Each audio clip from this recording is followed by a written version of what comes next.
نعمت کا خزینہ ہے مولا۔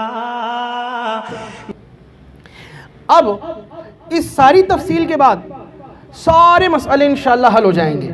اگر کوئی کہتا ہے حضرت، اگر کوئی یہ کہے کہ اولیاء کرام مدد کرتے ہیں تو کیا یہ شرک ہے؟ کیا جواب ہوگا؟ یا اگر ہم اولیاء کرام سے کہیں کہ آپ ہماری مدد کریں تو کیا یہ شرک ہے؟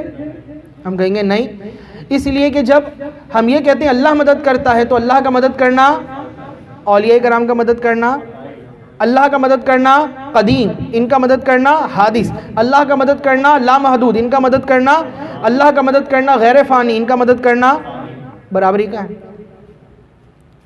سمجھ آ رہی ہے بات؟ تو کہتا ہے نہیں، اللہ سے ہی مانگو۔ مثال کے طور پر مسلمان کہتے ہیں نا یا رسول اللہ مدد، یا علی مدد، یا غوث مدد، تو کہتے ہیں دیکھو شرک کر دیا۔ کیوں شرک کر دیا؟ کہ نہیں اللہ کو پکارو، صرف یا اللہ مدد، باقی سب شرک و بدعت۔ کہاں سے نکال لیے نظریہ؟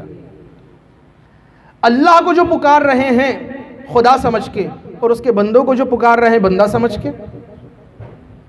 سیدی اعلیٰ فرماتے ہیں حاکم حکیم داد و دوا دیں یہ کچھ نہ دیں، مردود یہ مراد کس آیت خبر کی ہے؟ اگر پریشانی ہوتی ہے تو بندہ اپنے جیسے بندے کو ہی پکارتا ہے نا۔